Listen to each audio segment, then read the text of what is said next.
here's how we do it, okay? We go on offense. We go on offense now, and we expect our GOP leaders in D.C. to get on offense for the solvency, the sovereignty of the United States of America. And we don't sit on our thumbs this next time when one of our own is being crucified and falsely accused of whatever the hip accusation of the day happens to be, right? Racism, sexism, whatever.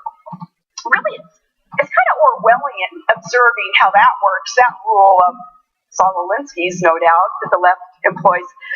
Disgusting charges from the left that reverse them.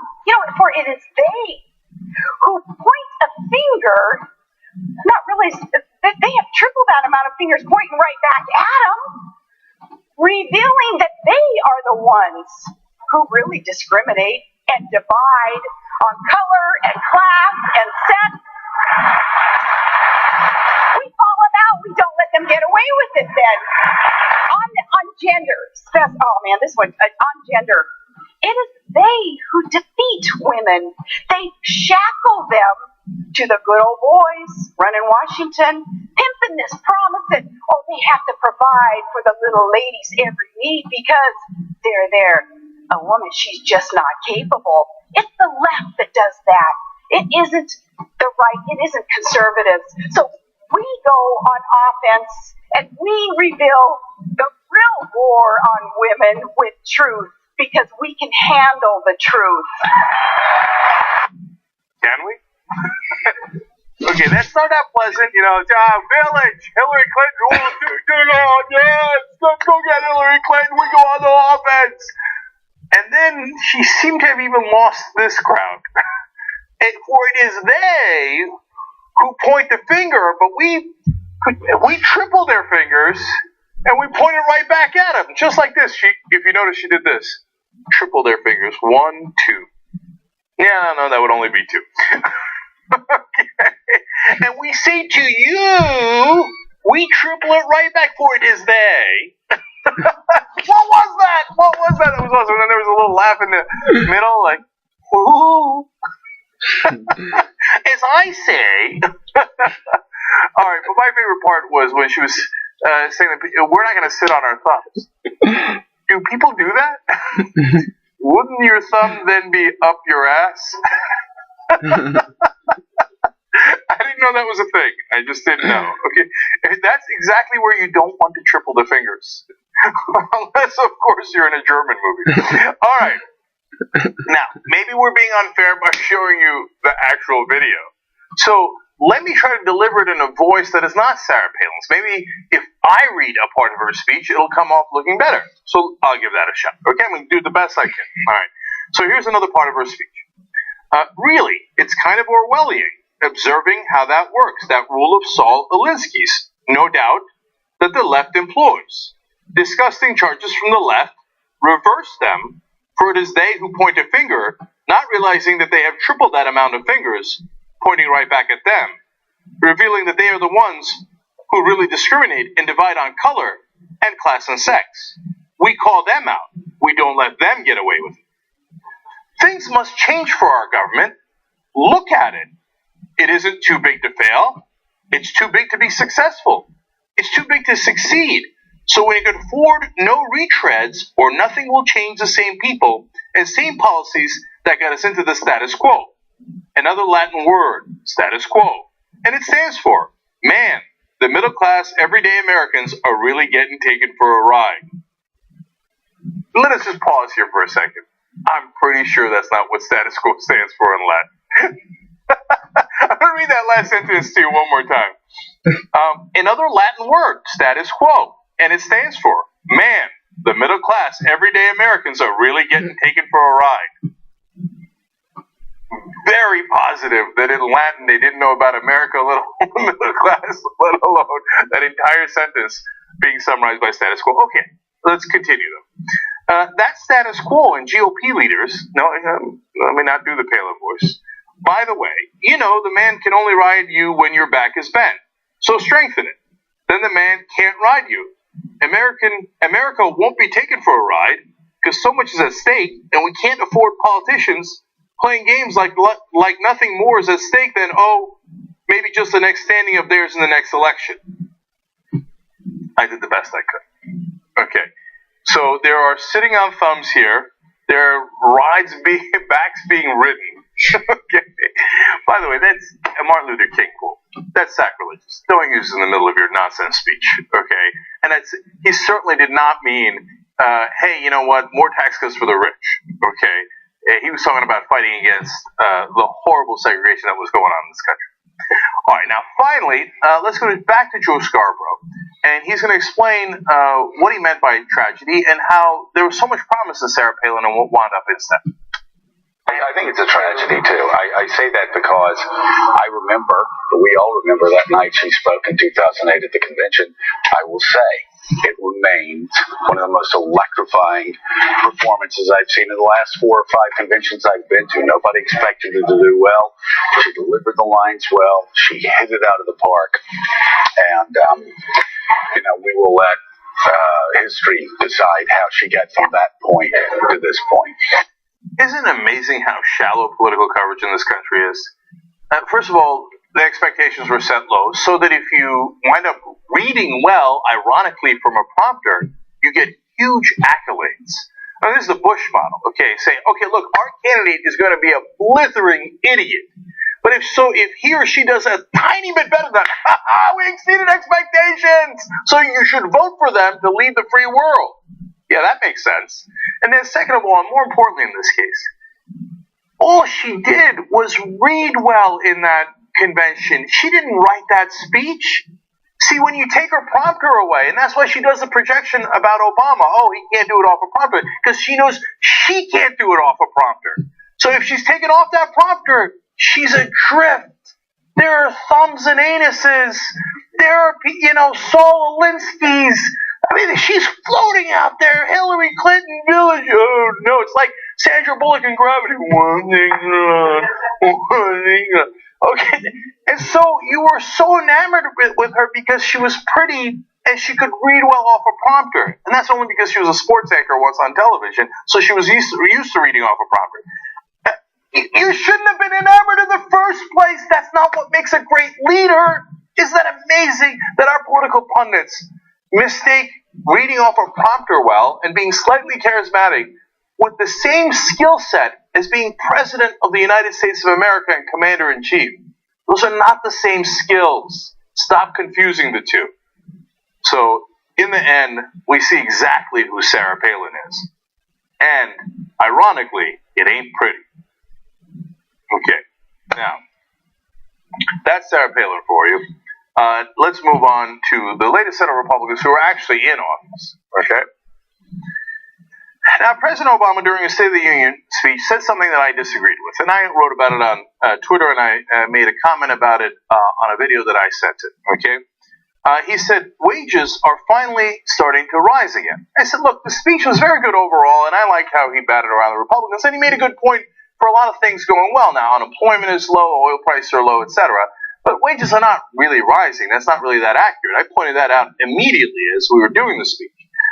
In fact, let me give you some numbers behind that. In 39 U.S. states, the top 1% of earners gobbled up at least half of all of the income gains between 2009 and 2012. Now, that's an amazing number, right? And that's brought to you by the Economic Policy Institute. Now, it's about to get more amazing. And in 17 of those states, the top earners got every bit of the income growth in those years. They got all of it in those 17 states. The bottom 99%, nothing. Okay? In Nevada, for example, this is a really amazing fact. The top 1% got 40% increase in their income in that time period. And the bottom 99%, that would be the rest of us, their income fell by 16%. Now, that's the worst state in the union in terms of those results, but those are pretty stark numbers. Now, when you look broader, still bad numbers. In all the states, the rebound in income, this is from the recession, the gains we have made back. In the 3 years after the recession, pretty much all went to the richest of the rich. So when you look at just the amount that has bounced back, almost all of it went to the top 1%.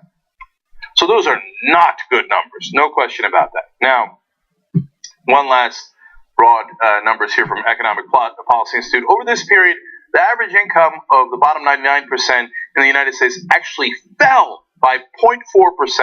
In contrast, the average income of the top 1% climbed by 36.8%.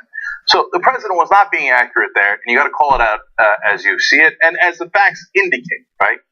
Now, we have often criticized them on this because the reality is the stock market boom goes to the richest of the rich. The banking laws have not been changed very much at all. Dodd-Frank has largely not been implemented, and it was fairly weak to begin with. There was all these things that he could have done but didn't do. There was not a lot of money given to homeowners who were underwater. They thought that was not the right direction to go. They got criticism for that. The minimum wage has not changed much, and the list goes on of progressive things the president could have done to address income inequality, and he did not do. Those are facts. Now, the people who are not in a good position to criticize him are Republicans, who pushed for all of that and much, much more. Do you think that's going to stop him? Of course not. So here comes Mitch McConnell and John Boehner on 60 Minutes. Now, they're going to go with two different sets of talking points here. Let's see the first one. What was your impression of the president's State of the Union speech? My first thought was it sounded like he was running for a third term. He seemed to have completely forgotten or chose to ignore the election last November. He was looking out at an audience that had 80 more Republicans in it than his first State of the Union. Okay, so that's the Republicans crying, oh no, but he should have reached out to us more. How dare he say that he won the first two terms? They got their feelings really hurt by that. They've been crying about that ever since. Now, let's move on to the relevant second talking point, which is far more outrageous. Unemployment has fallen to 5.6%. Gasoline prices are down. The stock markets are up. The economy grew by 5% in the third quarter. That's the fastest rate in more than a decade. You don't congratulate the president for that?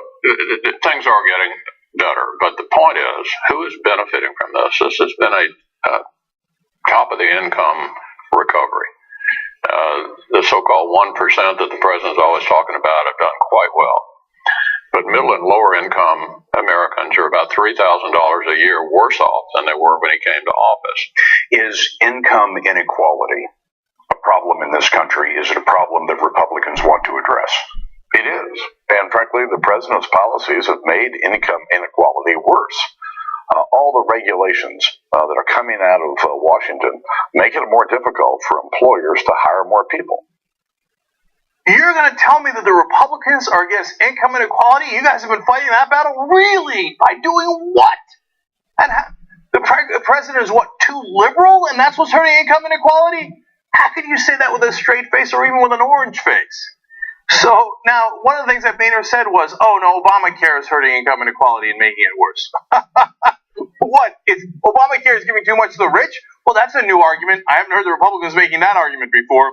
Well, here's data that is relevant. Research by the Nonpartisan Tax Policy Center indicates that Obamacare is reducing income inequality by imposing a slew of tax increases on upper earners to pay for billions of dollars in health insurance subsidies to low and middle income Americans. That's actually one of the few things that the president is doing right on income inequality that he should be getting credit for. Of course, Orwellian world of the Republicans, they turn it around and say, oh yeah, that only helps the rich and not the poor and the middle class. Come on! And what happened to your job creators? Anytime that anybody talked about income inequality, you would scream, no, don't hurt our beloved job creators.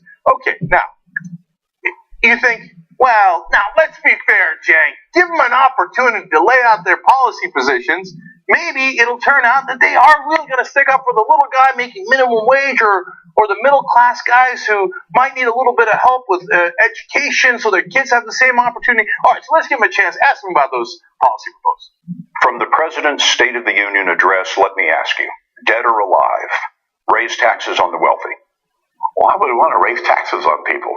I'll take that as a dead. Dead. Real dead. Make community college free of charge. Dead or alive?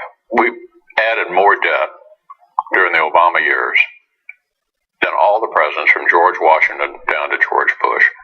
And giving away free tuition strikes me as something we can't afford. I'll put that down as dead as well. Increasing the federal minimum wage. Bad idea. Dead. It's a bad idea.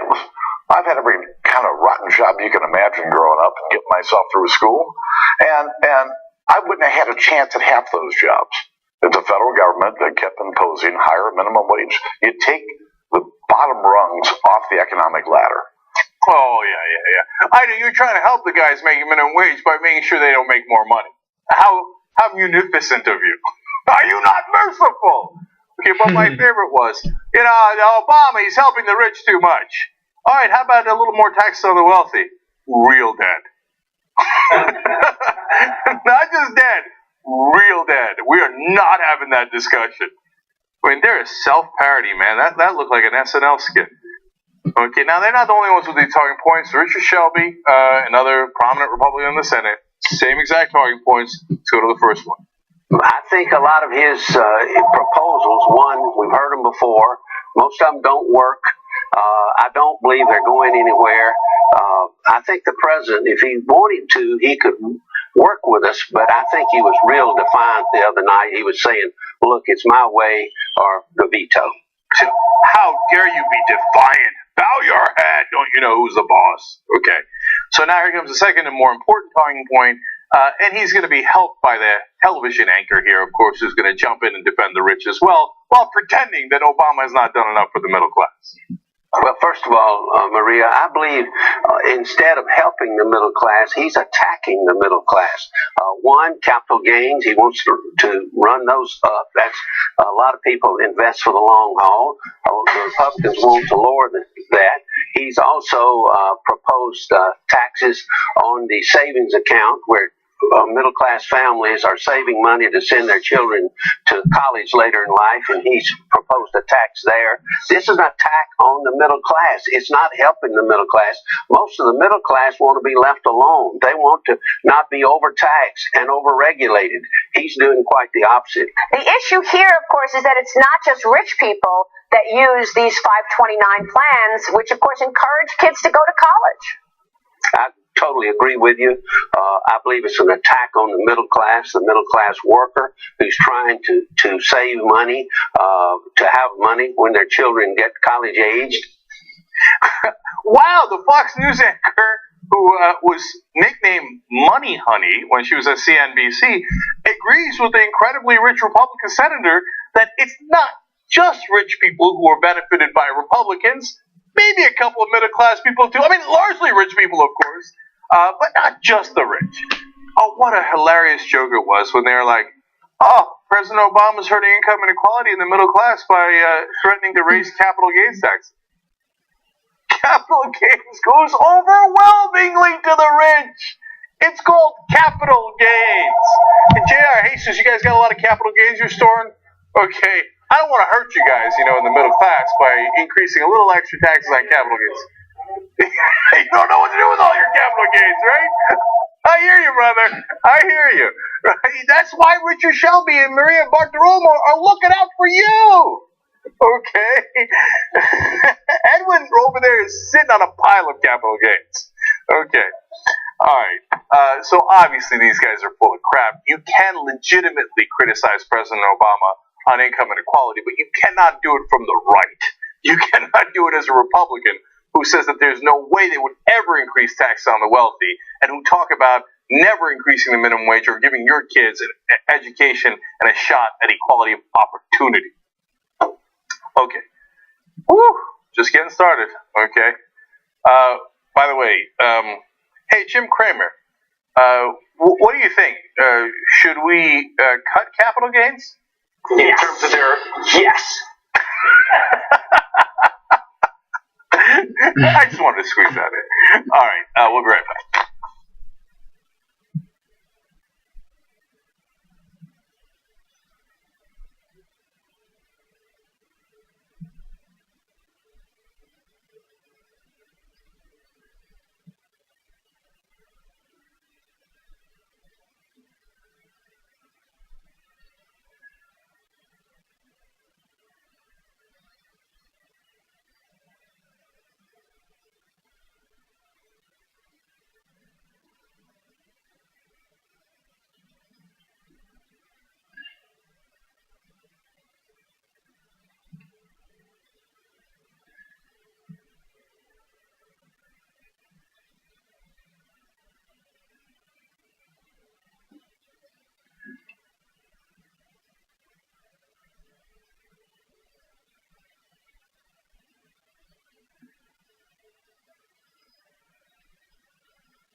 wait a second.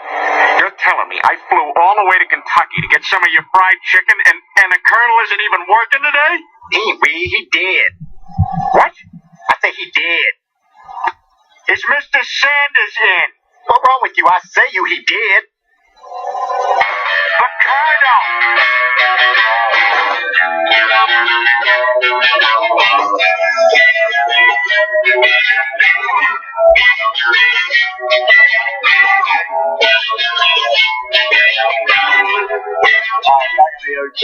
Okay, we're gonna have to get dead, real dead, on the soundboard, JR.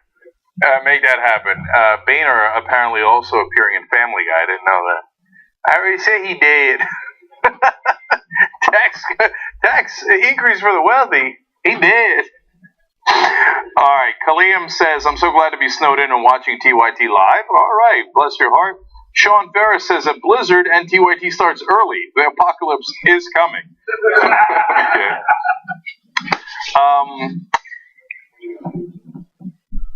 Now, let me read you, bitchy gay guy. Nail him Palin, now with triple the fingers. I didn't say it. I didn't say a word. Okay. And already knows what a nice little thing we'll end up with here. Yep, that's the reason I watch TYT Network, the people speaking are having thoughts, not just reading. Thank you. We appreciate that. So Sarah Palin, always good for some laughs. Now, let's move on to things that make me angry. That'll be fun. So a lot of people have been criticizing American Sniper, and a lot of people have been defending it. I happen to watch the movie recently. I think it is pure propaganda. Now, I thought the movie was well made. Clint Eastwood is a great movie director, but it is nothing but propaganda. Seth Rogen got in trouble for pointing out that it looked just like the Nazi propaganda inside Inglourious Bastards. But watch that portion of Inglourious Bastards. It's almost literally the same. But instead, you take out bad guy Nazis, you put in good guy American sniper, wave the flag, yeah, it's awesome, we killed the savages. And by the way, that's what they called them throughout the movie. Iraqis were savages. Wait, I thought we went to liberate them. That's kind of weird. It turns out we went to go shoot them in the head.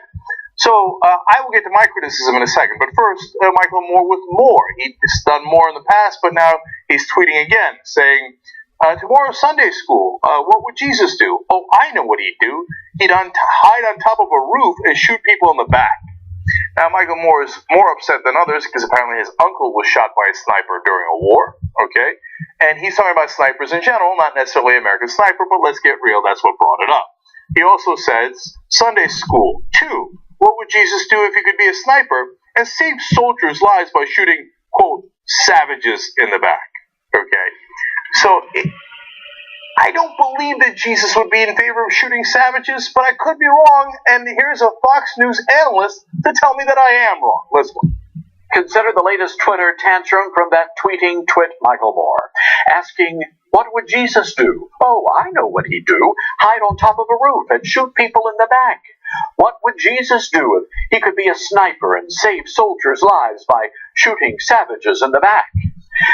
Well, I'm no theologian, but I suspect Jesus would tell that God-fearing, red-blooded American sniper, well done, thou good and faithful servant, for dispatching another godless jihadist to the lake of fire. But then again, I'm no theologian.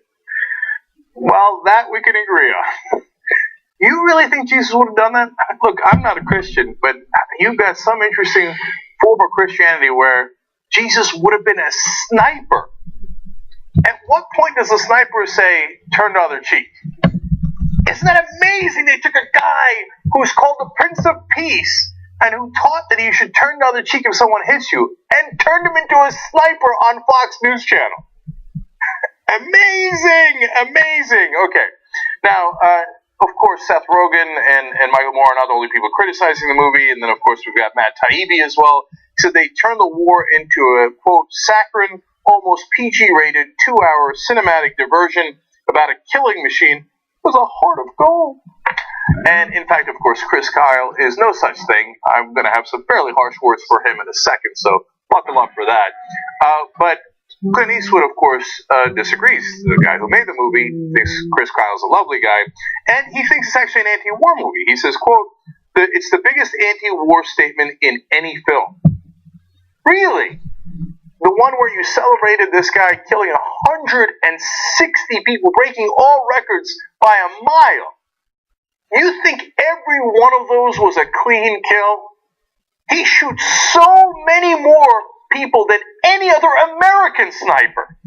And you're thinking, no, he's perfectly discriminating. He just happens to be awesome at spotting grenades and weapons and all those things. Or could a guy who loves killing people, as we're about to explain to you through his own words, perhaps a little bit more indiscriminate with who he killed? Okay. Well, Clint Eastwood says, no. The fact of what war does to the family and the people who have to go back into civilian life, like Chris Kyle did. Like, that's the anti-war part of the movie, apparently. Oh, I'm so against the Iraq war now because, golly gee, what did it do to Chris Kyle's family? In the movie, he keeps talking about how he wants to get in his wife's pants, but he can't do it as much because he's in the middle of the Iraq war killing savages. By the way, who we went to go liberate. And in the movie, there's a horrible deception where they show the 9/11 towers going down, and all of a sudden Chris Kyle's in Iraq. Like as if, oh, well, we had to go get the guys who did 9/11. Except the Iraqis didn't do 9/11. Saddam Hussein had nothing to do with 9/11. He's a bad guy, but he didn't do 9/11. So that's a lie, Clint. That's a lie. And then when you do that, to paint it over so that Americans think, oh, what a great war Iraq was. Yes, we went in there. Oh, in the movie, there's a butcher, and he drills holes into little boys' heads. Now, I mean, if you're going to put something that incendiary in the movie, obviously there was a guy who did that, right? And our sniper took him out, right? Wrong. Made up. There's no one named the butcher. And the guys who drilled holes oftentimes were Shia, who were largely on our side. Now, of course, there was a lot of going back and forth, and eventually we had to fight the Shia and the Mahdi army, a different faction of the Shia. But the guys drilling holes were not the Sunnis that we went in to go fight. Oh, well, that complexity was also lost in the movie. I mean, who can keep up with the complexity? They're all savages anyway, right? And Clint Eastwood, in case he was unclear, said, in Chris Kyle's case, no good deed went unpunished. Oh, Chris Kyle, all those good deeds that he had done. And now he got punished. Now, look, what happened to Chris Kyle at the end was horrific. He got shot as well. And we're against guns, and we're against people with PTSD who are having mental issues going to fire ranges, which is what happened, which is what got Chris Kyle killed in the first place, okay?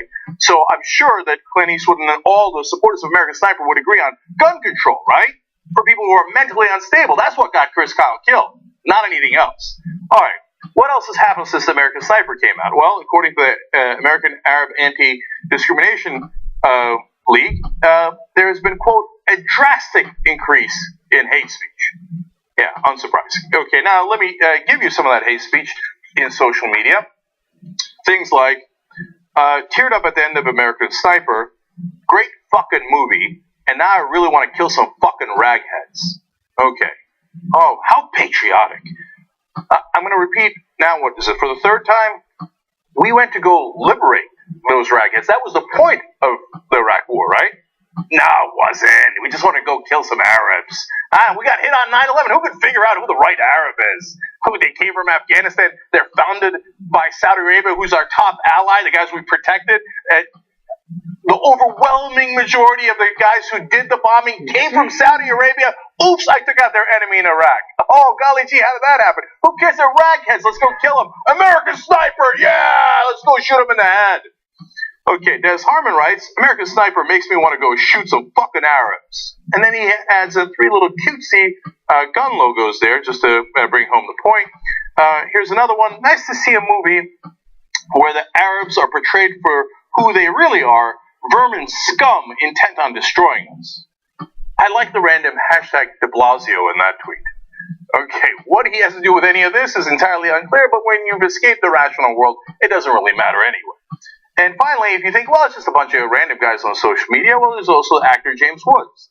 He says, every time an American armed forces sniper pulls a trigger, those who would kill or maim an American warrior are no longer a threat. Yes, all our kills are absolutely clean, and we went in there to Iraq to liberate and shoot them in the head. That's what American snipers do. We're awesome. It's a good thing we started that nonsense war.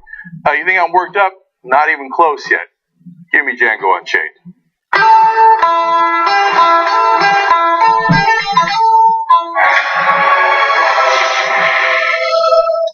Well, Chris Kyle told us an American hero over and over again, especially in this piece of shit propaganda movie that Clint Eastwood made. And oh my God, at the end, everybody's celebrating and waving American flags. I love America. You know why I love America? I believe, and maybe I'm naive, but I believe we're the shining city on a hill. Okay, I believe that we stand for democracy and we stand for the right things. So one of the reasons I love America is we put together the United Nations. We brought all the countries together to work together. We did the Marshall Plan where we rebuilt our enemies, Germany and Japan, after the World War II. Can you imagine to take your enemies, the Nazis and the Japanese who done Pearl Harbor, and to rebuild them into your top allies? That's a country I love. That's a country I can believe in. Now, what do we turn it into? This ugly, hideous jingoism where, oh yeah, we're going to liberate Iraqis, and then we shoot them in the head and we celebrate, yeah, America, America, America. Hundreds of thousands of Iraqi civilians died. Civilians! They didn't do 9/11. Now, we sent in guys like Chris Kyle. Now, look, he's dead, and I feel terrible that he's dead and the circumstances under which he died. But I don't feel terrible at all criticizing what he has done. I do not believe for 1 second that all 160 of those kills were clean kills, and that he was so discriminate. Well, once he was asked, hey, people are worried you might be shooting anyone with a Quran, which would be anyone in Iraq, right? He said he doesn't shoot people with Qurans, but he said in his book, I'd like to, but I don't. Do I really believe you when you say you don't? Because you just told me you'd like to shoot everybody with a Quran. It's a good thing we sent you in to liberate those people.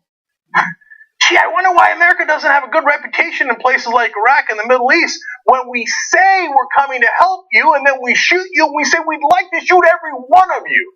Okay, more quotes from the hero, the patriot, Chris Kyle. He says, I loved what I did. I still do. If circumstances were different, if my family didn't need me, I'd be back in a heartbeat. I'm not lying or exaggerating to say it was fun. I had the time of my life being a SEAL. When pressed if all of his kills were clean, he said, quote, I only wish I had killed more. Okay, now, you gotta understand what a liar Chris Kyle is, okay? First of all, I don't believe they were all clean. Second of all, I don't believe they all existed. He says, 160 were confirmed in that ballpark, but in reality, I killed 250 because I'm such a superhero, I'm such a great guy. He then later said that when he got back home, that he was on top of the Superdome and he shot over 30 looters during Hurricane Katrina. What a preposterous lie. How stupid are you if you believe that? Second of all, if you do believe it, he should have been locked up immediately. We don't execute looters. There was nobody on the Superdome. There wasn't a sniper on the Superdome, you idiots, you morons that believe in this horse shit, okay? And if there was, you think nobody noticed the frickin' sniper on the Superdome killing 30 people? He said there was two carjackers trying to get him, but he's a tough guy, he's brave. And so he shot them both, boom, boom, boom, boom, and killed them both. Any documentation to that? Of course not. Any evidence to that? Of course not. Did anybody investigate? There's two dead people on the side of the road? Did anybody look into it? Of course not, because it didn't happen. Jesse Ventura, he said, you got to know, bar fight with him and punched him, knocked him out. He's so tough, he's an American hero. Except he never saw Jesse Ventura. How do I know that? Jesse Ventura sued his estate and won over $1.8 million. His wife he's considered a war hero. The jury's not going to want to give $1.8 million to Jesse Ventura for suing him. His wife, Chris Kyle's wife, goes on there, she's crying on the stand, and the jury goes, yeah, that's all good and fine. But he never met Jesse Ventura. He never got into a fight with Ventura. He made the whole thing up, and he said horrible things about Jesse Ventura and what he said about Navy SEALs. None of it was true, because Chris Kyle was an unbelievable, epic liar. That's what he was. So you want to cry about that? You're going to cry. You're going to say, I'm a bad guy. You tell me he wasn't lying all about that? We got a jury that says he was? And you know for a fact he wasn't on the Superdome. No, I don't even believe if you're the most conservative guy out there in the world that even you're that stupid. Okay? So the reality is Chris Kyle was not a good guy. I'm not saying nothing he did was good. Of course there was. If you're an American sniper and it turns out somebody's going to take out Marines and you shoot them, we're not saying that's a bad thing. Of course that's a good thing. Please just open your mind a little bit and just try hard not to be as stupid as you are, okay? It doesn't mean everything Chris Kyle did is bad. Of course, if he actually has some good kills in there, which I believe, I hope against hope that he had a lot of good kills, right? And he's protecting Marines. Yes, that we're in favor of. There was a lot of good American snipers in that war who were judicious and who were worried about the use of lethal force and who were concerned about it and who didn't say that it was fun, who didn't say that they had a grand old time killing people, who said that they did it because they had to do it. They didn't choose the war. They were put in that war, and then they had to protect the people that they went to war with. We understand that part. But when a guy relishes in those deaths, and he goes out of his way to make up facts about that, he is not an American hero. He's not an American patriot. And he's certainly no one we should celebrate. This film was horrible. Not because of its execution. Yes, it was a well-made movie. But in terms of when we look back in history, we're going to look at this movie and say, wow, what a hideous piece of propaganda that was. Was I clear enough on that? Chris Kyle. So we're supposed to bow down to that guy now? Bragging about how he killed all the savages? No, I got no interest in Chris Kyle. All right, now, let's go to a Fox News host of this. Now, Fox News, of course, has been defending American Sniper throughout, and they're going to bring on Charles Payne here, who's going to go to some pains to go over the top in his defense and tell us about how America has saved the world. Okay, let's listen. Hey, guys, I saw the movie yesterday, and when Michael Moore and these guys make these kind of comments, it takes it completely out of context. To your point, Anna, it's a pretty simple thing. You watch the movie; he saved American lives, and he went through a tough struggle to do it, but it was a job that had to be done. Look at the death toll that we had protecting people in a different country, because that's what America does. We've been the world's policeman, and guess what's happened over the time we've become the world's policeman? 1 billion people in other countries have moved into the middle class. We had India on TV earlier. If it wasn't for Americans dying around the world, the rest of the world would be in abject poverty. We have saved the planet, and if we go away as America's policemen, it's going to be hell to pay for everyone. Thank you, Charles. Thanks. So true. Oh, so true. Thank you, Charles. Really great job. Okay. We saved the planet. How? Well, we fought climate change. What do we do? The aliens were made? No. We attack random Middle Eastern countries. That's why we've had such great income growth in India. I'm pretty sure India is not one of the countries we attacked. I'm pretty sure their gains in their middle class have absolutely nothing to do with the wars that we started. But look at this insane jingoistic view of the world that we have in Fox News. There are whole cities in Europe that are no-go zones taken over by Muslims. We saved the world. Yeah, that's the ticket. We went in there and we were protecting the people. That's funny because in American Sniper, the people you were protecting are theoretically the Iraqis, except hundreds of thousands of their civilians died in that war. Al-Qaeda wasn't there to begin with. They didn't do 9/11 to begin with. Iraq didn't, right? Al-Qaeda did, but they were not in Iraq.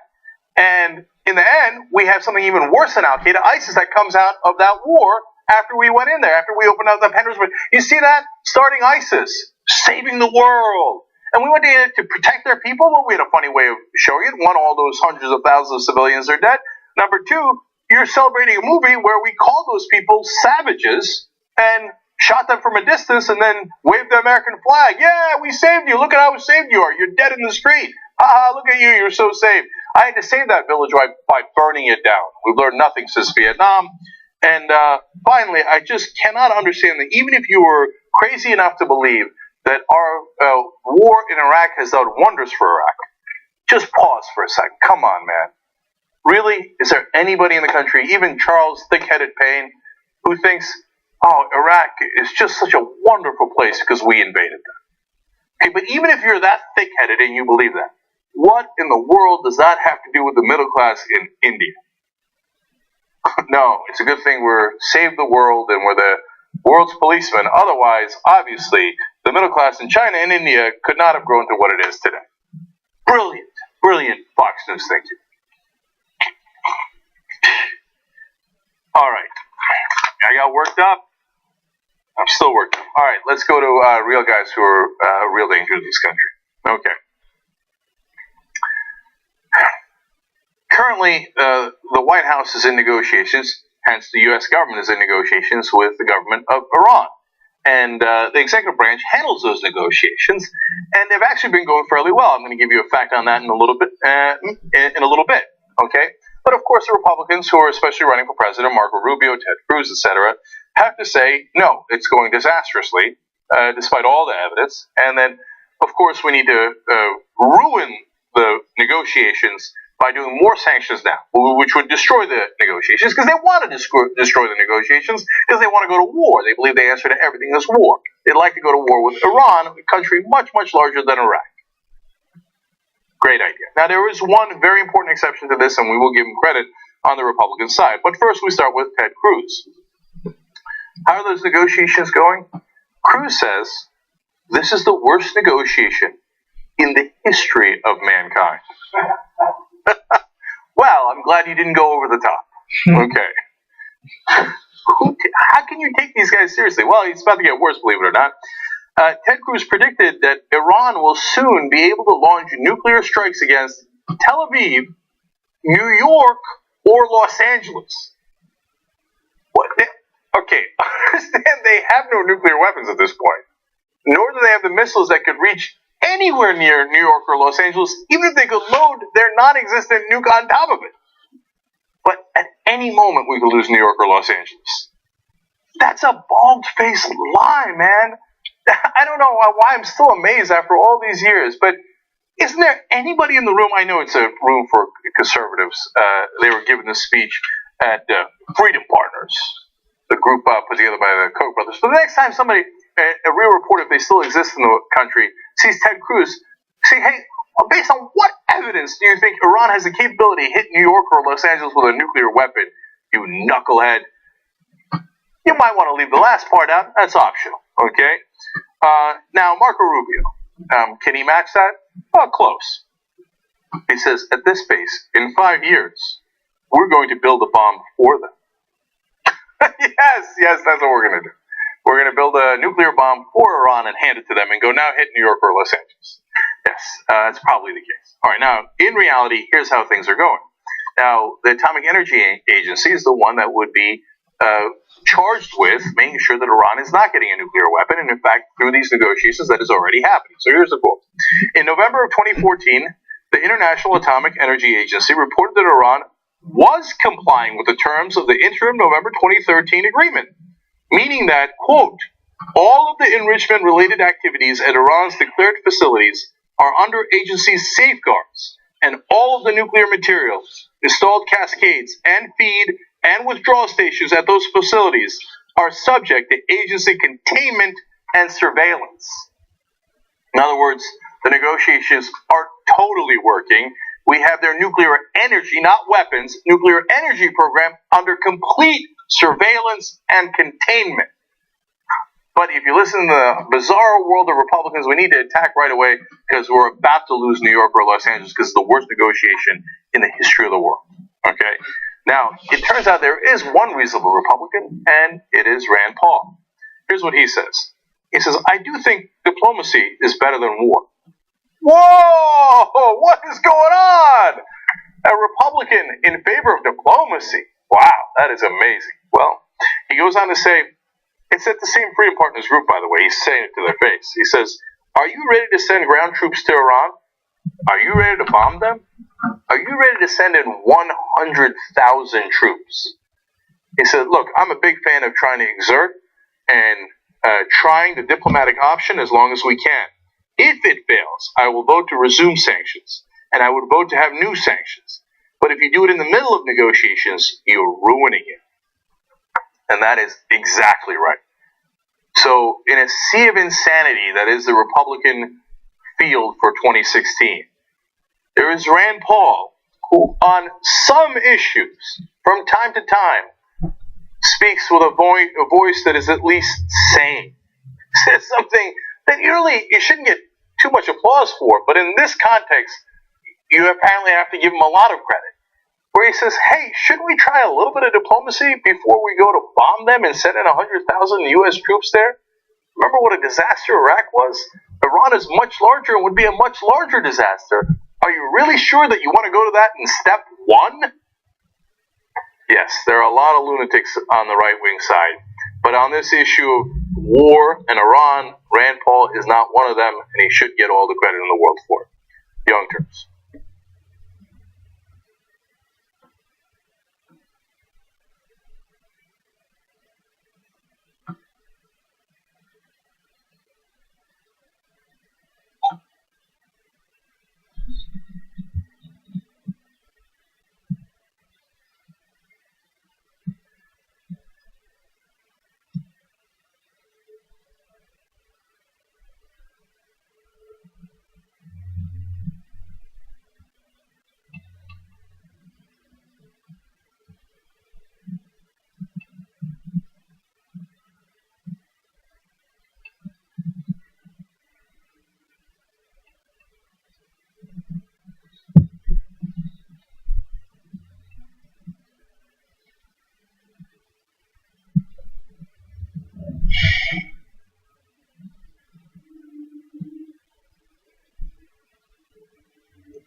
story for you guys.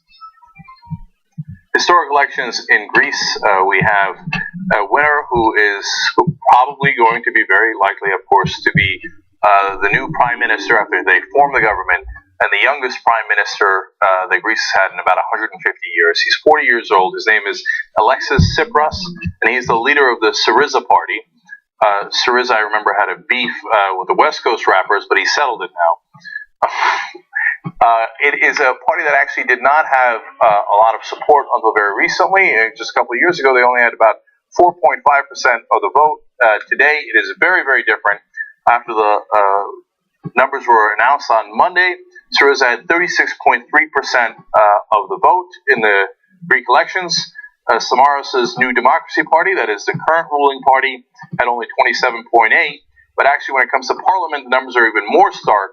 Syriza had 150 parliament seats, which is about half the parliament, and hence they will easily be able to form a government. And New Democracy had only 76. So that is very big deal here.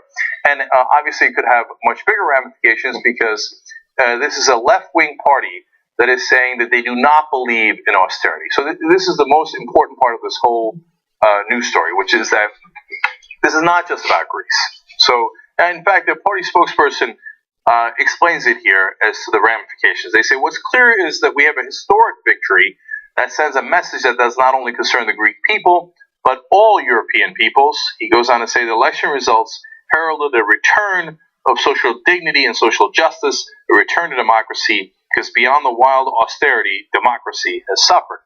Now, I'm going to show you the numbers behind that in a second as it pertains to Greece, but so you understand the context. What had happened was that Greece ran into some significant financial troubles, and then the Troika, which is a group of three governing bodies that are really not particularly any country, like the International Monetary Fund, came in and said, we're going to impose austerity measures on you. So we're going to do things like increase your taxes and at the same time cut your benefits, cut your pensions, cut all these different things that you were getting.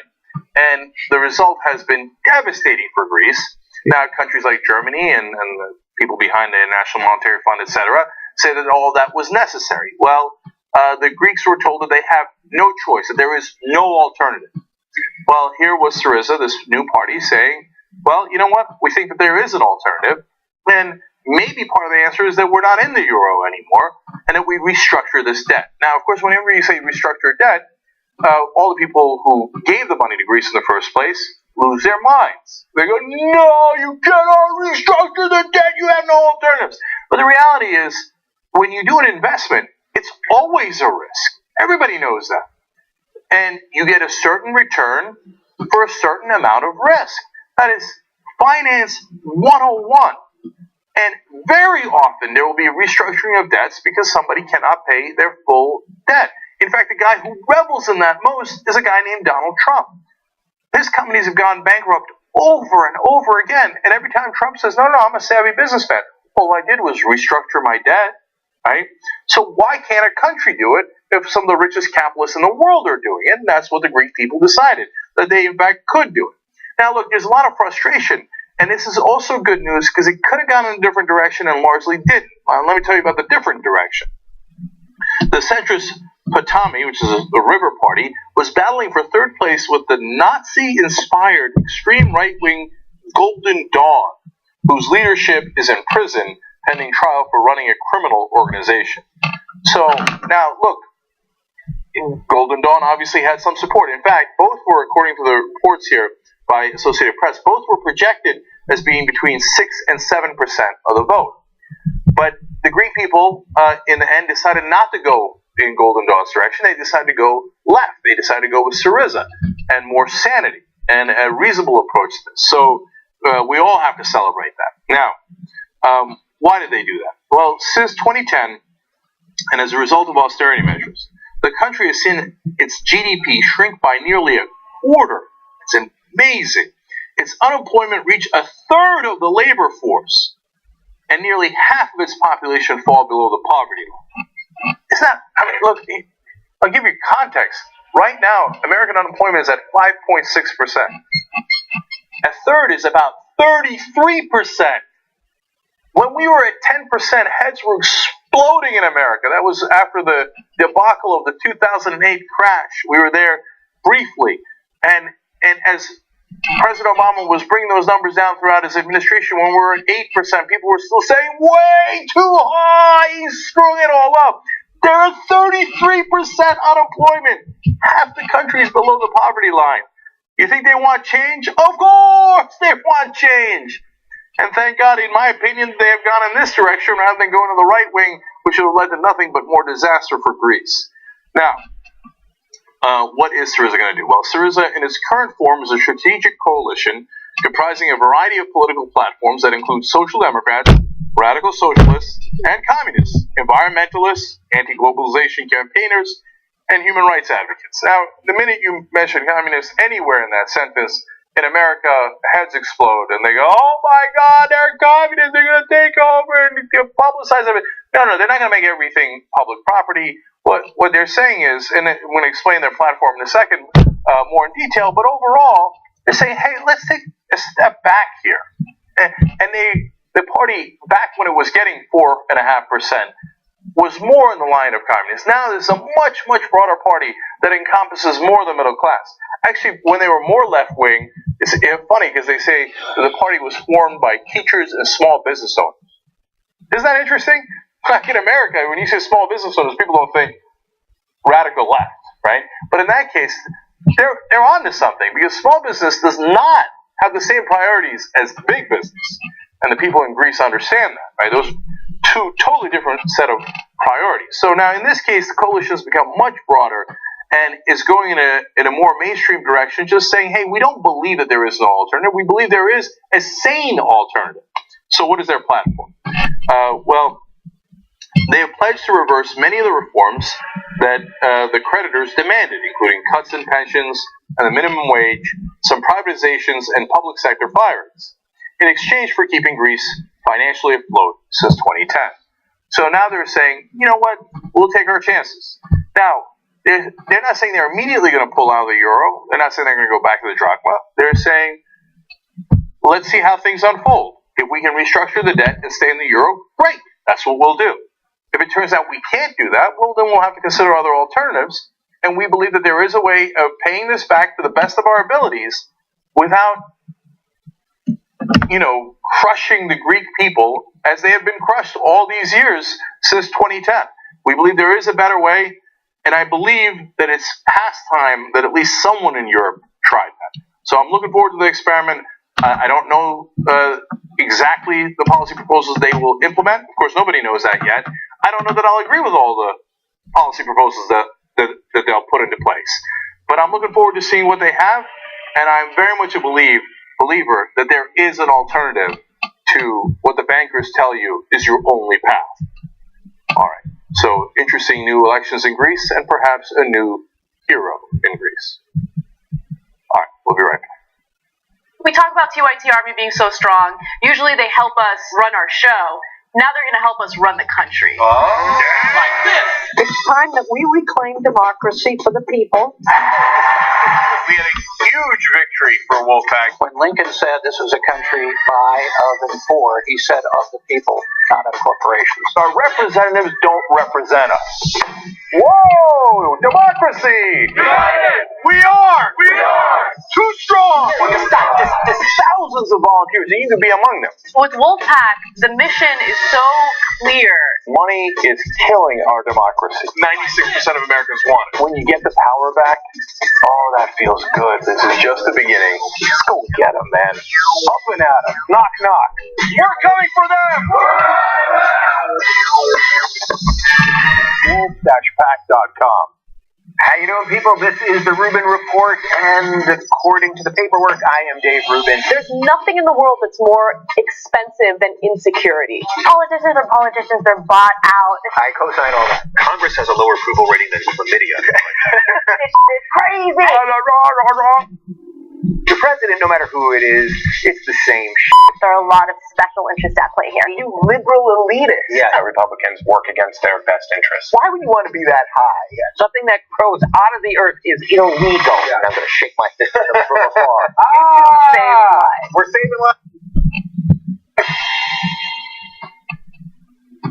There is an tractor that is making waves at one. What am I doing? I was walking in and I trip on one of the stupid lights and I fall on camera. We were not rolling, thankfully, so that footage will cease to exist. Wang, wang. It turns out when you hook up Sesame to Johnson and you show him a gay and straight porn, Mr. Johnson still says, that is not the right clip. Kind of hushed in here. Hey. What is this? I'm embarrassed to say. Where's my one shot? Oh, there it is. Hey. Bless you. It's what Americans want. It's what Americans buy. It's what Americans whack off to. So it works. It works. I didn't see that coming. Literally. Do you remember the woman who married? I have no idea why this iPad just started playing music. Just turn down the volume. Yeah, we're good. It just turned on. It just turned on by itself. I don't think it matters, and it's on social media, and I think, John... Drop it. You like making fun of conservatives? Yeah. I just took your line. If you like making fun of conservatives, you should come. Yeah. It'll be great. Except I'm excited about this fucking show. TYT No Apologies Tour. July 12th, San Francisco. We'll see you there. Yeah. July 12th. So it's gonna be kind of entertaining. You like sexy time? You should come July 12th.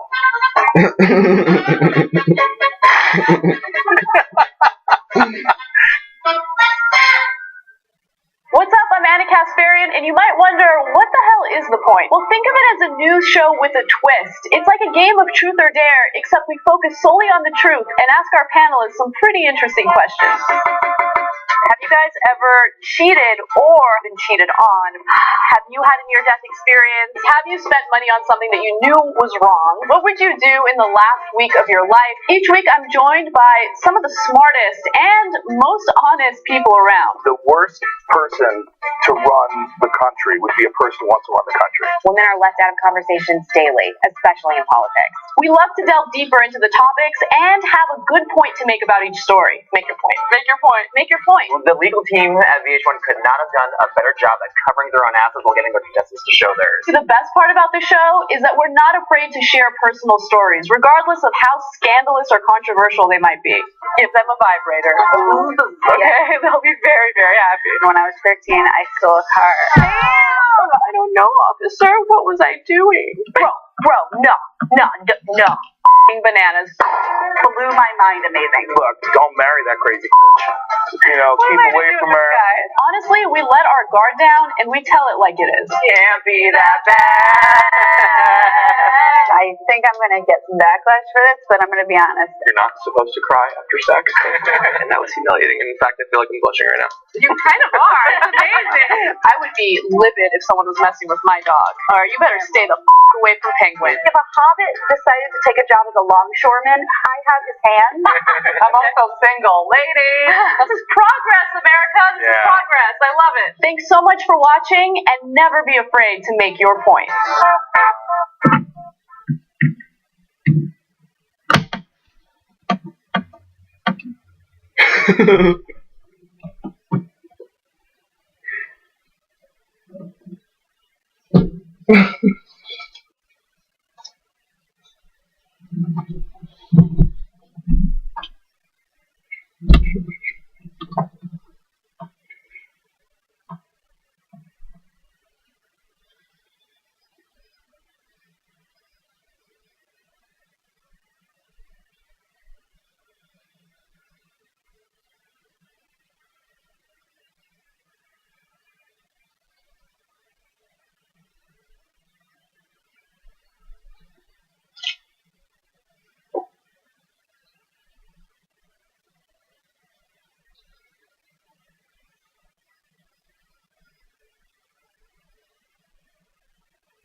Alright, back on the Young Turk.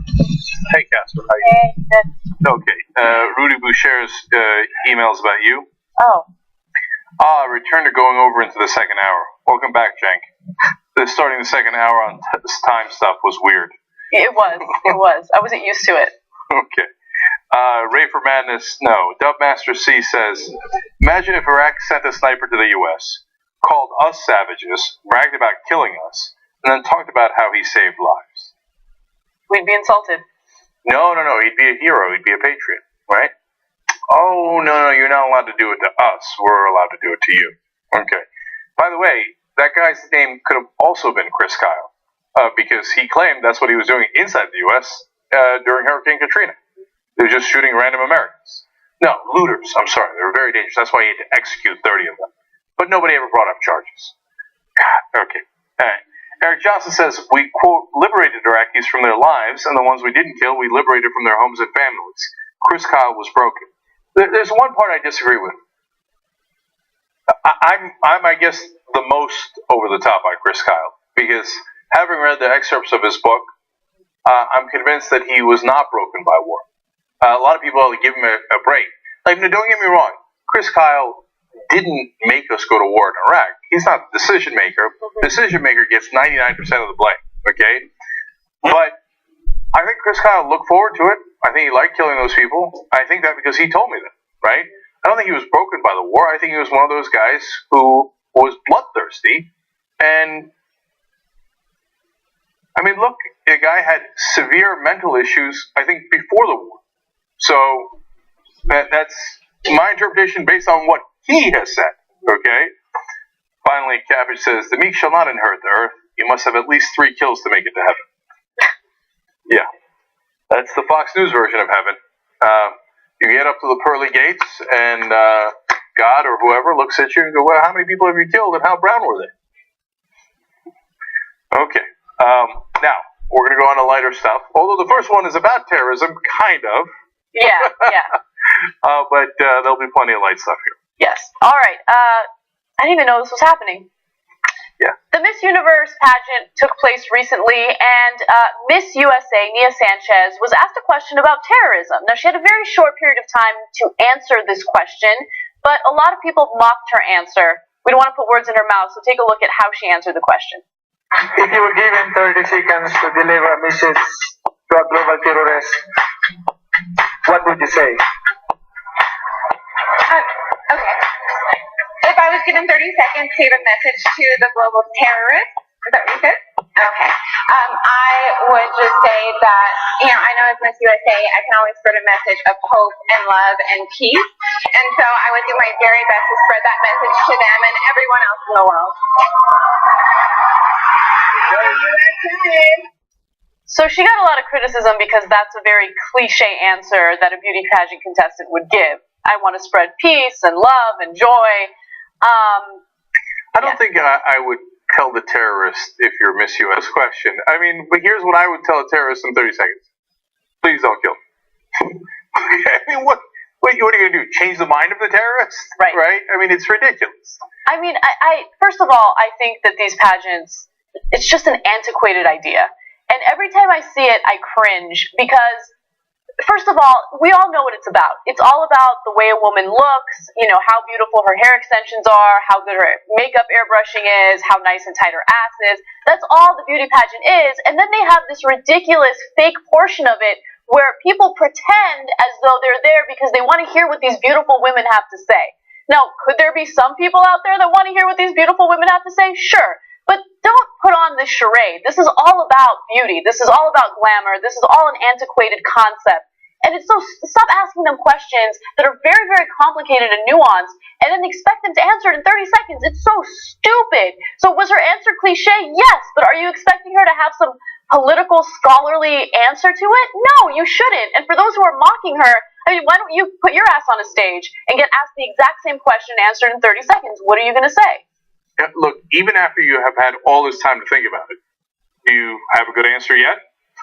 What in the world could you say to them? I mean, probably the first thing you would say is, Ashhadu an la ilaha illallah. I'm on your side, buddy. Yeah, can you believe those guys? And then once you get out, then maybe you call a couple of, Marines and see what happens, right? But of course there's no real thing you can say to a terrorist in 30 seconds that makes any goddamn sense at all. Exactly. Okay. I mean, there's really nothing else to say about this story. It's actually amazing to me that we still have these beauty pageants. I don't understand it. Now, look, I'm a little biased here because I'm Mr. Jamaica. I knew this was going to come up. I was waiting for it. And so I used to date Miss Jamaica. She was in the Miss Universe contest. Not a big deal. Okay. I don't know why that keeps coming up. Perhaps because I mentioned. Probably shouldn't come up since you're now married to a different woman and you're no longer considered Mr. Jamaica. Well, but nonetheless, continue. I don't know that you ever retire that title. Okay. All right. How convenient. Now, Zara won the contest with an ironic answer. So on a rare occasion that you could turn around and impress people, and she wasn't favored to win. She wasn't supposed to win. And they said, if you could be any animal, which animal would you be? Hey, what in the world are you supposed to answer? These pageants are all about intelligence. Okay, but we want to know what their intellect is. But what she did was she turned it around by saying a horse, which got everybody to laugh because a horse is considered ugly, right? And then she gave the positive attributes of a horse and then won the crowd over, and that's how she won. Now, it's a rare case where an answer is somewhat relevant, okay? But overall, let's stop pretending, right? If you're going to judge them by how hot they are, just judge them based on that. And don't ask them silly questions. And then now, like everybody's doing all over the internet, criticizing her. Oh my God, what a stupid answer. Oh yeah, you think you can talk to terrorists that way? Yeah, they don't understand peace and love. You just got to kill them. But nobody said she had an AK-47 in the room. Yeah. And what was she supposed to answer? In 30 seconds, I would try to kill as many terrorists as I could. Can you imagine if that was her answer? Oh my God, Fox News would hire her immediately. Immediately. You think that's the right answer in a Miss Universe pageant? There is no right answer. Get off her ass. This is the same pageant that has a section where the judges make decisions based on the bikinis that they wear and also the gowns that they wear. So, of course, the intellectual part of this is also very important, very relevant. Get out of here. Get out of here. Tired of this. All right. Moving on to something a little more serious. Charles Blow recently wrote a piece in the New York Times, and he was talking about how his son was confronted by police officers in Yale. Now, his son is actually a third-year student at Yale, and one day he went to the library, he was going to check up on a book that he had ordered, and then he was also checking out some technology for a project that he was working on. As he was walking back to the dorm from his library, he noticed that there was a cop jogging toward him. But he didn't do anything wrong, so he didn't think much of it and continued walking. At that point, the cop told him to stop and, much to his surprise, held a gun to him and basically told him to get on the floor. Now, in this case, Charles Blow recounts the situation in his piece, and I'm going to tell you exactly what his son told him. Okay? The officer raised his gun at me, according to his son, and told me to get on the ground. At this point, I stopped looking directly at the officer and looked down towards the pavement. I dropped to my knees first with my hands raised, then laid down on my stomach.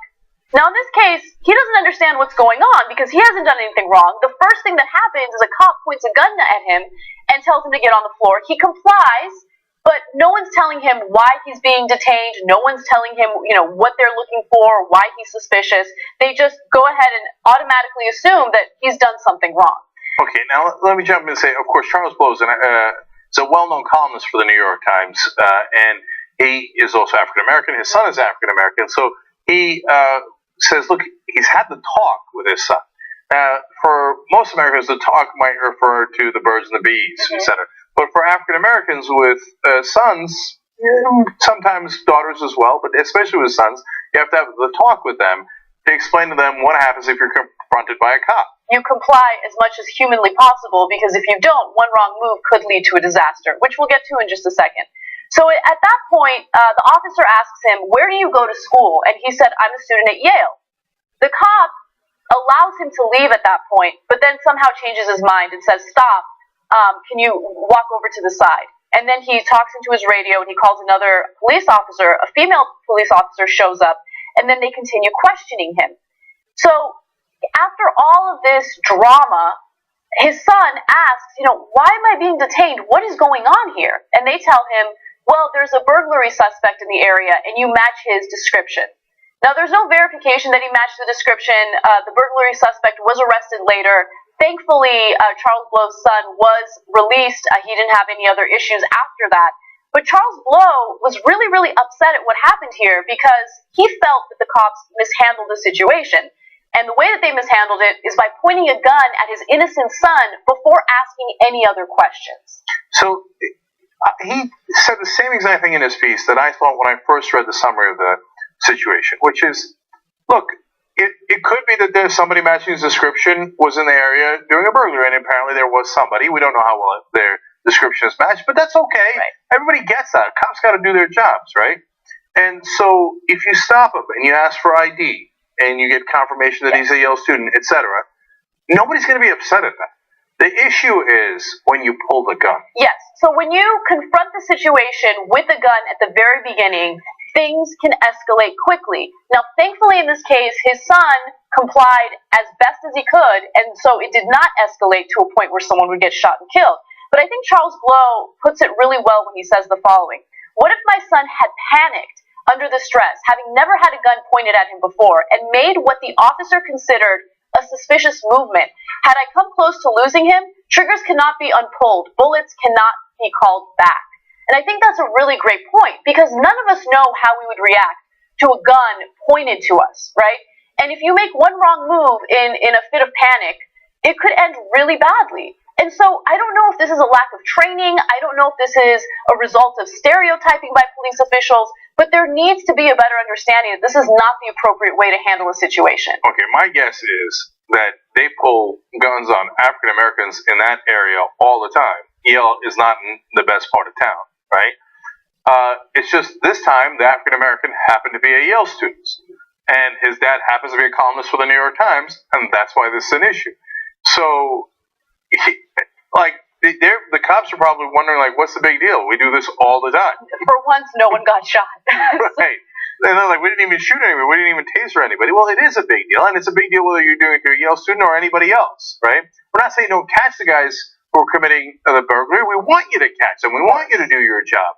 And look, to me, the one part of the complaint that I don't love is that, they didn't tell him why he was being detained, etc. Because a lot of times when you're detaining people, it's a situation where it isn't time to be overly polite right in the beginning, okay? Yeah, and cops got a hard job, all that stuff, okay?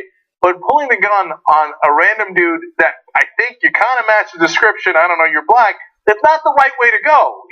Look, pulling the gun on anybody should be an extreme measure, not the first measure. Yes. So oftentimes when we talk about, white people in the country and how they get the benefit of the doubt, I think that this case really illustrates how that occurs, right? And Charles Blow is aware of that. He says this, "I am reminded of what we have always known, but what some would choose to deny, that there is no way to work your way out, earn your way out of this sort of crisis. In these moments, what you've done matters less than how you look." And I think that that's such a really great point, because here's his son, a third-year student at Yale, who has achieved so much already at a young age, right? Who's not causing any trouble, but it doesn't matter, okay? He gets approached at gunpoint right off the bat because he happens to maybe look like a burglary suspect.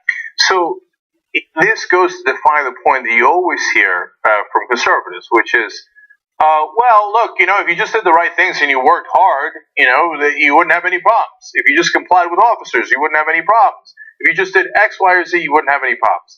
And here's Charles Blow saying, look, he's an accomplished New York Times columnist. His son is an accomplished student at Yale. You still couldn't earn your way out of the fact that you get a loaded gun pointed at you as the first step. Right? And he complied with officers. You still couldn't earn your way out of the fact that you had the gun drawn on you anyway. And And he said he was glad that he had had the talk with his son, but he said, yet I was brewing with sadness and anger that he had to use that advice. Yeah. And so, God, that's got to burn, right? That you got to say, hey, in a situation like that, no matter how wrong the guy is, you got to bow your head. And then you're glad that you gave him that speech, but God, it hurts to know that you had to do that. It hurts to know that that speech was actually very useful. Yeah, and for all the people who think that they are not in that same category, the Herman Cains, the Ben Carsons, all the people that show up on Fox News all the time that say, oh, no, it's fine if you do the right things, and then white people will love you, and the cops will love you, and the people in power will love you. At the end, Blow says to them, look, we are all bound together. And he said, quote, all of our boys are bound together. Doesn't matter if you're on Fox News. One day, your son could get a gun drawn on him, too, based on the color of his skin. Get real. I know you don't often agree with the talk. I'm curious. Oh, having to do the talk? Yeah. Oh, well, I mean, you have to do it.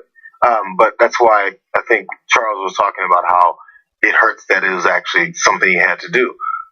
But it also goes to the reasoning, because it's one of those things where you have to have a certain level of calmness that these professionals who we say they're cops and they're trained and sometimes they might have a bad day. You're not afforded that, that freedom to have a bad day and say, no, I don't match your description. You can't give any attitude. You can't say any of that stuff. And by the way, the you match description has been thrown to every person that's been profiled. You match the description of someone, of a robbery suspect in the area.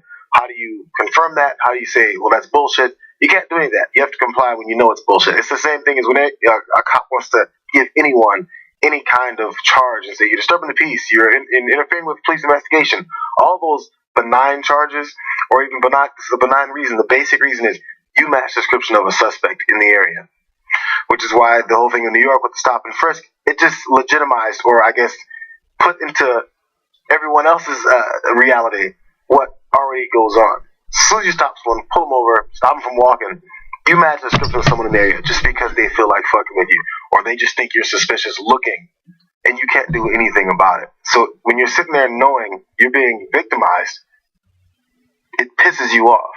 So you already know how it goes. And as soon as I heard that, I was like, oh, match description of a suspect. Yeah, we've all heard that one. You have to act like you're a fucking suspect. And there's one other thing that has to be mentioned here. The minute he said he was a Yale student, the cop's instinct was to immediately let him go. He didn't even check his ID in the beginning. That's true. Okay? Yeah. So now that's because he knows Yale students have power. Okay? Now, imagine you're not a Yale student. Is he going to be similarly inclined? Right? No. So this story ends completely differently if you're not a Yale student and your dad's not a New York Times columnist. Okay? It starts the same. It probably ends differently. I mentioned the 7 Beverly Hills cars that surrounded me that one time. I had a USC shirt on, and I was in school at the time. I drove a 1973 beat-up Chevy Nova, and it was not even angry, but just the condescending tone of when I asked him what's wrong, and he looked the car over and pointed with his billy club, you have a cracked windshield, and said, and I said, well, I start small talking about USC, and he goes, oh, you go to USC? I said, yeah. I said, yeah, track and he goes, oh, you run track? Like, it was a, oh shit, really? Like, it didn't make any sense. It's kind of similar. I mean, look, your situation is different because there are other factors playing a role, but it reminds me of, that really uncomfortable confrontation I had with a cop who was harassing me and doing so in a very, subtle sexual way. And then as soon as I told him I work in media, he backed off. Mm-hmm. And did not write me any citations or anything, when he was telling me he was going to write me 4. Man, imagine you don't have power, right? Imagine you're not going to a good school, you don't work in media, you don't have anything to back you up, right? That story ends differently, trust me. Yeah. All right, let's do one more story before we go to break. Earlier this month, there was a huge controversy in a North Miami Beach police station. They were using the mugshots of black individuals for target practice, and that went to the press, and of course, many people were upset about it. According to the Washington Post, the target practice story had come to light after National Guard Sergeant Valerie Dent saw bullet-riddled mugshots of black men at a police gun range. One of the photos was actually of her brothers. Okay, so she saw that and she was livid about it. So, of course, the story broke. There's the graphic showing you some of the mugshots that were utilized. And the response from the North Miami Beach Police Station was that they used mugshots of people from all different backgrounds. They've used women, they've used juveniles, they've used whatever. I don't think they said juveniles. Sorry, I don't know why I said juvenile. No, but they've used like, women and white people. That's what they said. Yeah, it doesn't make it any better if it's, oh no, we shoot women too. Great. Yeah, I know. First of all, there should be a policy, and right now there is a policy against using the mugshots of actual people, right? And also, there's no evidence or proof that they've used mugshots of people that are not black. Okay, so I don't. They just say it. They're saying it, right? We've never seen any pictures. As if the situation would be better if that were actually the case, but I don't even honestly believe that that's the case. Now, look, we're going to go to a good story here of people doing the right thing. But I'm so I don't live in this world, man. If somebody told me to shoot a picture of a real person, that would bother me a lot, right? But I guess these guys are into it.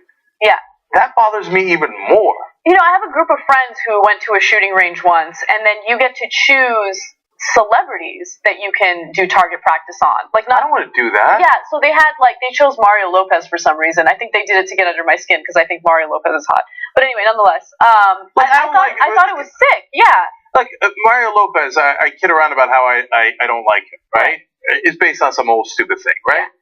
I would never want to shoot at his picture. Who wants to shoot at people's pictures? Now, look, if you're a cop, sometimes you're forced to shoot. That's why, of course, there's a firing range. You got to practice, etc. But you shouldn't enjoy it. It shouldn't be like, yeah, let's go shoot somebody's face, right? And when it's look, I was just in North Miami Beach. Now I was picturing, what if I was black? Do I even want to drive through North Miami Beach, knowing that this is the cops' attitudes, right? Can they distinguish between those pictures? They happen to be mugshots, but when I'm driving there, if I'm black, do they see me any differently? Okay. Now, it turns out I'm not the only one who thought that. There's some great people that wanted to make a point about it, and they happen to be clergy. So there was a Lutheran clergy that started sharing this story on a Facebook page. It's the Evangelical Lutheran Church in America Facebook page.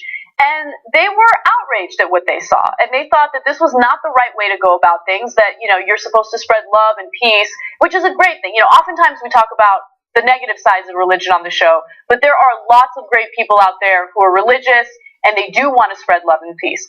So in this case, they wanted to start a hashtag called Use Me Instead. And what they did is they sent the North Miami police officials their own photos, and they basically told them, hey, you know what, why don't you use our pictures when it comes to these shooting practices? Because, hey, you know what, maybe you'll think twice about, human lives and how much they matter if you see someone who is religious and someone who is white. So we have some examples for you. Let's take a look at the first one. See, immediately, is a cop going to want to shoot her? The answer is no. So, the answer is no. I don't care who you are. The answer is no, right? So why is the answer yes when it's the pictures we saw earlier? It's because they see the pictures, the previous pictures, as criminals, as people who are a burden on society, a burden to society, and that their lives don't matter. Look, they see a clear distinction between those mugshots and these members of the Lutheran Church. I know what their excuse is. Their excuse is, well, those are literal mugshots, and so they were criminals, and so we feel better about it, right? Really, and you're at some distance and you're shooting at those pictures, you know what those guys did, and that's why you want to shoot them in the head, or you feel like, no, those are the kind of guys we should be shooting at, and these are not the kind of people you should be shooting at. Let's show you more pictures. Is it conceivable that they would have used her as shooting practice? I like what she says there. If you must use pictures of real humans for target practice, for the love of God, use me instead. There's another one. Grateful for our public servants and law enforcement, I invite my North Miami Beach Police to use me instead in target practice.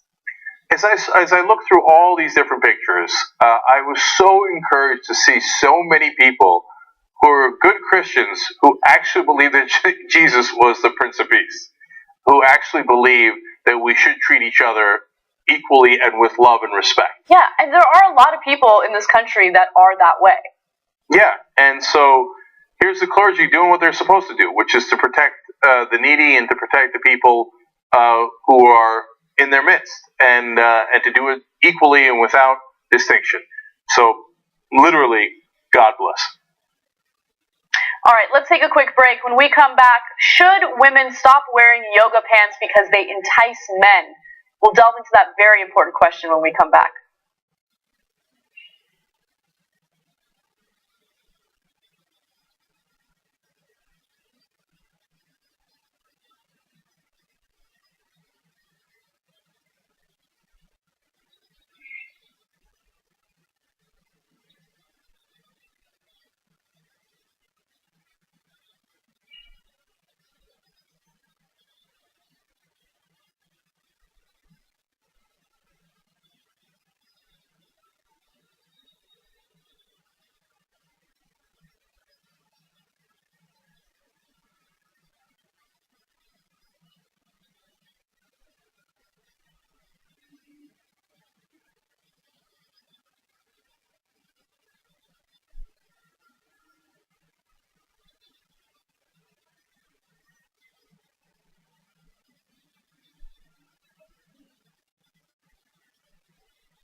Back on the Young Turks.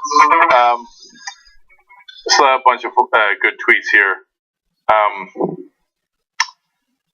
First of all, Giselle Grignet says, use me instead is amazing, good for them, simple and powerful. Cabbage says, fighters train with pictures of opponents to fight empathy against the enemy.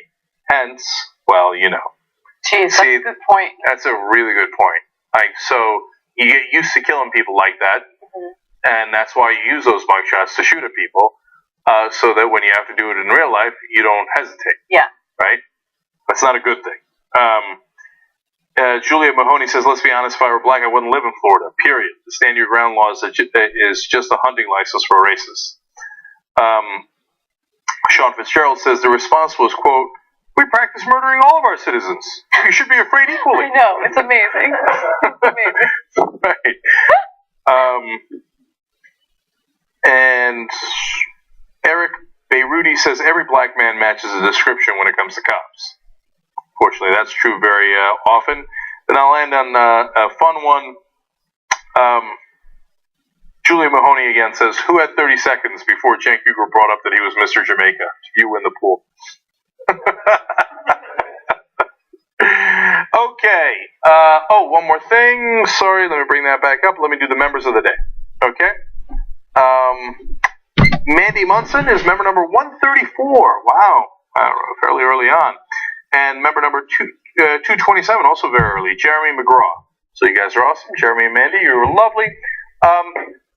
Today in the post game, I will tell you about what I accidentally did online that led to some people to believe that I might be a perp.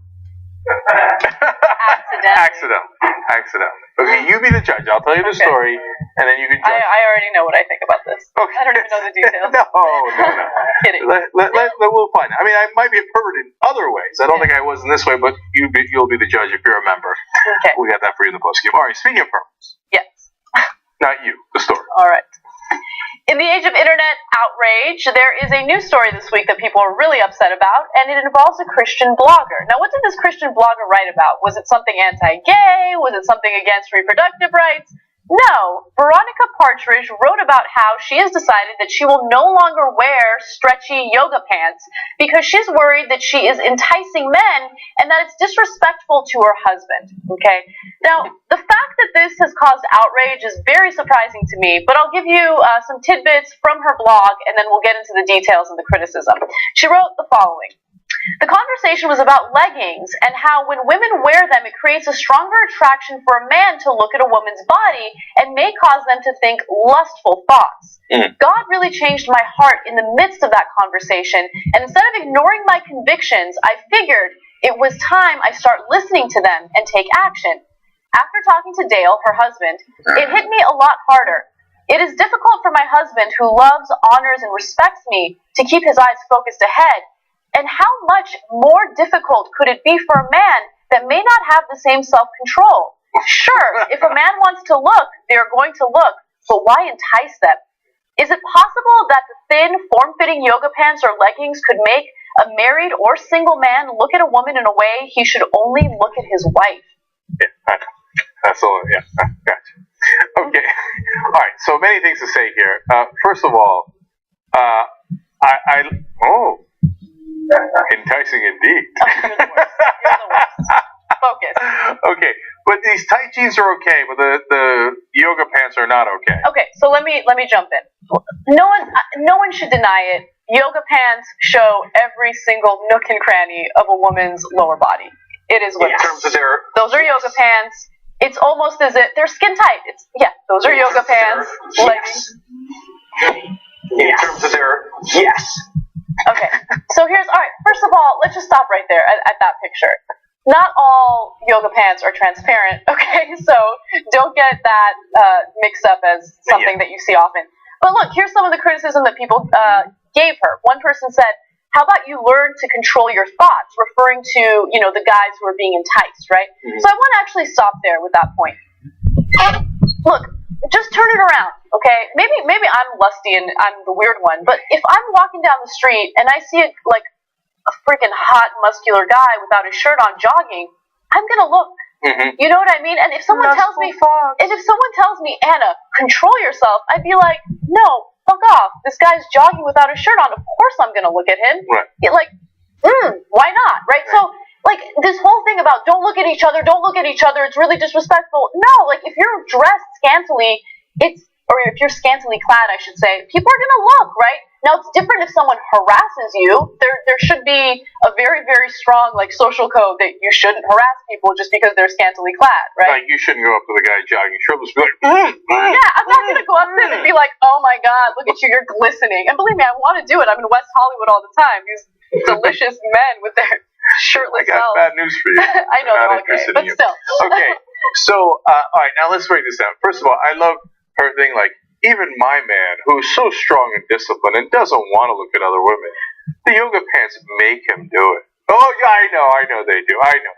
Your man is the strongest. But even if he looks, my God, the rest of us undisciplined saps. What are we gonna do? We're gonna have nothing but lustful thoughts. Okay, now I actually agree with half of that. Yeah. If she's got yoga pants on and she's walking around, I might throw a little glancey glance, you know what I'm saying? I'm not above the... God, did that look awesomely creepy and pervy. But here's what I don't believe, that her husband restrains himself completely. But even he broke down a little bit and every once in a while checked out somebody else's ass. Okay? Although, I'm such a bad guy. When I think, because they're both deep Christian stuff, and I saw his picture and I'm like, are we sure he's not gay? But I'm a bad man. It turns out he's very much straight. Yes, he is. And he likes to check out other ass. Okay, good for you, big guy. So now turning around completely, I kind of agree with her. Like, first of all, I don't have to agree or disagree with her. Yeah. She gets to do whatever the hell she wants. Can I just interject for 1 second? Okay, so for all the people who are angry and outraged with her, this is her life. This is her marriage. This is her decision. Okay? So she didn't say in her blog for a single second that women shouldn't wear yoga pants. She said, this is a decision I've made for myself because this is what I'm comfortable with. So do you. I don't care. I didn't get read her entire blog. I didn't get a sense at all that she's She even put a judge. disclaimer in the beginning. Yeah. She said, I'm not telling you have to do this. Right, exactly. And so I didn't get that sense. And if this is her decision for her personal life, who are you to tell her, oh, this is unacceptable, how dare you, you're slut-shaming, you're doing this because you're brainwashed by your husband. No, if this is what works for her and her relationship, stay out of it and stop being so outraged about something ridiculous. And look, we have to be able to use our common sense and bounds of reason here, right? So some people are saying, well, it's the same as women who dress in the burqa. They think that they're making their own decision. They think they're not brainwashed by either their men or their culture, etc. Now, wait. There's a big difference between a burqa and a skin-tight outfit, okay? So it's one thing to say, oh, an ankle or an elbow will cause uncontrollable lust in men and they will attack you, etc. It's another thing to say, well, even if you have, let's say, cleavage, right, and the cleavage is pushed up like this and no men would look anyway. You're just assuming men are lustful. Nah, I got bad news for you. Guys are going to look, right? So it depends where you are on that spectrum, and it depends on who you are. So if she says, I'm not comfortable wearing the skin-tight outfits because I think guys might look at me, one, I think she's factually correct. I think guys would look at her. I think she's factually correct. Okay. And if that makes her uncomfortable, it's the end of the conversation to begin with, right? And then second of all, she's saying she's doing it for the benefit of her husband and so that other guys don't lust after her. Again, that's like her opinion, man. And it would be ironically similar to fundamentalists for you to impose your dress code, your strict dress code on her. Right. So what are you going to do, by the way? You disagree. So be like, oh yeah, no. I'm sorry, Christian blogger. You're going to have to show me that ass.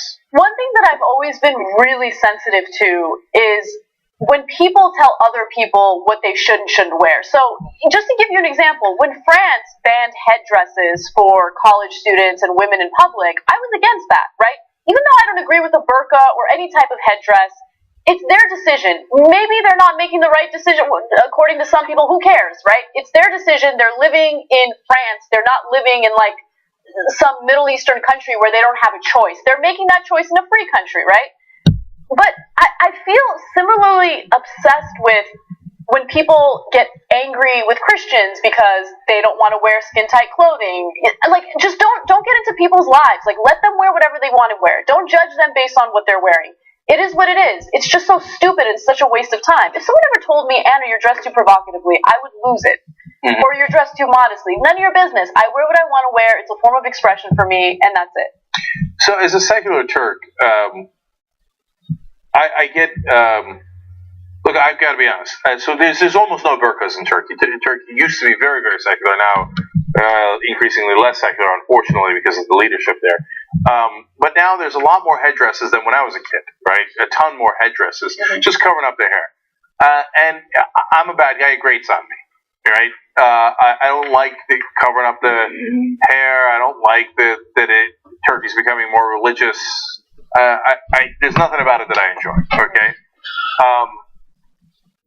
But if you're actually secular, you're supposed to believe in their freedom to be able to do that. Absolutely. So what I also didn't agree earlier when Turkey had the laws saying that they couldn't wear the headdress, in certain environments. I forget exactly now, like it's some classes, some government buildings, et cetera, et cetera.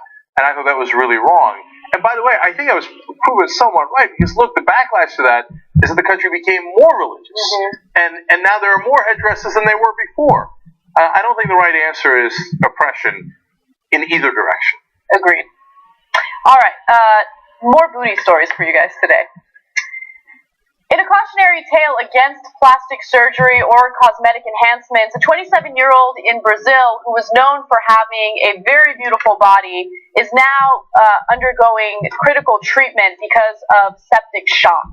Now, she was a runner-up in Brazil's Miss Bum Bum competition, which sounds ridiculous.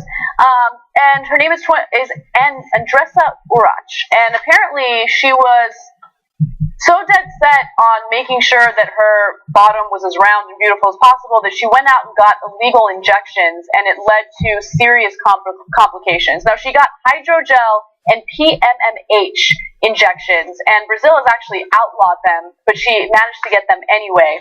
Now, this led to an absolute disaster. She said the following: "Now I've discovered that the PMMA is sticking to my muscles and causing the tissue to rot." Yeah. Now, before we get to any other pictures, I do want to give you guys this massive disclaimer, okay? We're going to show you the results of what happened after she got these injections. It's very, very graphic and difficult to look at, but it, as I said earlier, is a cautionary tale. Take a look. So that's what happened. Don't do it, man. This is why I caution against doing too much plastic surgery and this cult of beauty that we're all obsessed with. Does that look beautiful to you now? Do not inject things into your butt. Do not inject things into your thighs. So, okay, let me jump in. As you guys know, I'm on the record. I'm not against plastic surgery. I'm definitely more open to it than Cenk is. But if your country has deemed a certain procedure illegal, don't do the procedure, because they deemed it illegal for a reason, okay? And part of me understands her perspective, right? Because if beauty is the one thing that people are always praising you for, it becomes your identity, and it becomes an obsession, and you become obsessed with maintaining that beauty, and that's probably what led her to doing what she did. But you have to be so careful when it comes to injecting something in your body, breaking bones, and then reshaping facial features. It's not just some flimsy, non-invasive thing. It's extremely invasive, okay? And in this case, I don't think she understood the seriousness of what she was doing until it was too late. She almost got her leg amputated as a result of this. So, look, I have my rule, which is 2 surgeries make sense to me. I'm not necessarily in favor of any, right? But you want to do 2, I get it, right? And we live in this culture, and nobody's immune to it, right? But once you go past 2, be really, really careful, because at some point you're playing with your life. Okay, she could have lost her leg. She also could have died because of the infection. Now, apparently the fillers, quote, rotted her muscles. Okay, right? And they got in there, and then she got the infection, etc. She had done a nose job, bioplasty, facial correction, okay, jaw reduction, breast enlargement, liposuction, and she even had a vaginal lip reduction. Okay. When you've gotten to the vaginal lip reduction, you've gone too far. Yeah. Okay. But I think a lot of this has to do with the attitudes regarding plastic surgery. I think at one point it was, considered a very serious decision that you have to make, something that you really have to research, something that you have to be really comfortable with. And now it's kind of seen as, oh yeah, it's just a plastic surgery procedure. You're in, you're out. Totally fine. People don't understand how invasive it is, right? So I think the numbers speak for themselves. Almost 1.5 million procedures were performed in Brazil this year, or last year, I should say, compared to 600,000 in just 2 years. An increase of 600,000 in just 2 years. Okay, so they're getting more and more plastic surgery procedures every year. And in America, the thing that we're leading in the most is non-surgical procedures like Botox and fillers and injections and things like that. And it's dangerous. So, Brazil, by the way, congratulations. You passed America for most plastic surgeries in the year 2013. So you're number 1! The dubious distinction. Of the 1.5 million procedures, 64,000 were buttocks augmentations. But I get it. Really? There is an obsession right now with big butts. Like, it makes me uncomfortable. Like, it makes me question my body constantly, right? Everywhere you go, social media, it's all about having a massive ass. I never would have imagined that being mediocre looking would be such a phenomenal advantage. Okay? Because I'm not obsessed with my body. I'm perfectly comfortable knowing well, look, I could look a hell of a lot better, but I don't, and that's that. And I'm not going to improve it by injecting things into my ass. I'm not going to do it by reducing my jaw reduction surgery. Are you freaking insane? Don't mess with your jaw. Okay, so I don't. The reason is what Anna said earlier. It's actually a really profound point. Because of my mediocre looks, I never judged myself based on my looks. Because no one valued you, or maybe someone did, but most people don't value you based on the way you look. For this woman, people valued her based on what she looks like. That's her identity. Bum contest, and coming in number 2 was a core part of her identity. And it's scary when that identity starts to slip away from you. Yeah, and so I feel lucky that I never had being good looking as part of my identity, because then you get obsessed, right? And so I wanted to maintain other things about myself that I cared about, reading, learning, etc., right? And by the way, in case you were wondering, just to end on a fun note, of all those surgeries in Brazil, how many were penis enlargements? Well, only 290. I'm surprised. That number could have been larger. Well, I don't know. Look, I haven't done research into this, but my understanding was penis enlargement surgeries are not usually very successful, but I don't know. Look, dude, don't mess with your penis, okay? Can you imagine if something went wrong? And then imagine that stuff you saw on her thigh is happening to your cock? Don't mess with it, man. Don't mess with it as long as it works. Good enough. Good enough, okay? And then finally she said at the end, as she's coming out of the hospital, God is great and is taking care of me. He might have wanted to give you a little shout out before the surgery. Hey, don't put anything in your butt. All right. Let's take a quick break. When we come back, one more story. We haven't talked much about Deflategate, but we will now.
We got one story left for you, and I'll just read one tweet. It's a very simple one. Rethinking Capitalism writes, penis size is overrated. He wants to rethink capitalism, but he doesn't want to rethink your penis size. Okay? Now, on to, by the way, watch the show on Hulu. Top 5 stories of the day. Nice, easy, half an hour. Hulu.com/The Young Turks. And in the post game, which we'll do in a little bit live for the members, we'll talk about what I did online that has people wondering if I'm a pervert. And by the way, you should watch our interview on TYT Interviews. Anna and I did one this morning with Pastor Manning. Explosive. I mean, you want to talk about a fun interview / crazy interview, okay? Do not miss the Pastor Manning interview. His views on semen are fascinating. Okay, I'll leave it at that. That's youtube.com/TYT Interviews. All right, last story. All right. The controversy involving the Patriots intentionally deflating the ball continues. Now, this all started when it was discovered that the Patriots were using underinflated balls during the AFC Championship game. And it was a disaster, okay? Bill Belichick, who is the coach, actually blamed the deflation of the team's footballs on factors including atmospheric conditions and the team's process of rubbing footballs before the game to wear them in. Okay. Now, when you deflate the ball, it gives you a little bit of an advantage when you're playing, especially when it's a rainy day game. It allows you to have a better grasp of the ball. I love Anna trying to do a sports story. Okay, we're going to get to the science portion of the story in a second. We're of course much better experts. Right. Yes, deflating the ball has advantages that I honestly didn't even know about. In the beginning, I thought this story was not a big deal. I mean, they won the game 45-7. They used perfectly inflated balls in the second half. It's one of the Colts, when they got a hold of the Patriots ball, realized, whoa, this is different than the other balls. Turned it in, and we found out, it turns out, all 11 out of the 12 balls the Patriots were using were deflated, and that's why it's Deflategate. But I just recently read a story about how the Patriots have a record of not fumbling that is so off the chart since 2007, that it makes you go, I wonder if part of the reason for deflating the balls was so that you don't fumble the balls, because there's a bell curve that will show you in the article, right, of where the rest of the NFL is on fumbles, and then the Patriots are over here. Okay, they're off the chart in how little they fumble, and then you wonder how long they've been doing this. So I went from like, not a big deal to like, So then when you look into the reasons behind this, right, then Bill Belichick gives the press conference where he talks about rubbing it out. And we like to rub our balls before the game. We're just constantly rubbing the balls, and that's why we deflate right before the game. That's the press conference he had. That's what he said. We're just telling you what happened. Right. Now, so after that, the internet started calling Belichick the science guy. Okay. Now that's where Bill Nye gets a little upset, because Bill Nye is the science guy. He's the OG science guy. That's right. So he's going to set the record straight. We've got video on this, right? Yep. It reached its equilibrium at some point later on, an hour, 2 hours. That level was below what was set in this climatic condition. Belichick's dissertation earning him an instant new nickname, Bill Belichick, the science guy. But we asked the real science guy, Bill Nye, what he thought of his new competition in the lab. I'm not too worried about Coach Belichick's competing with me. What he said didn't make any sense.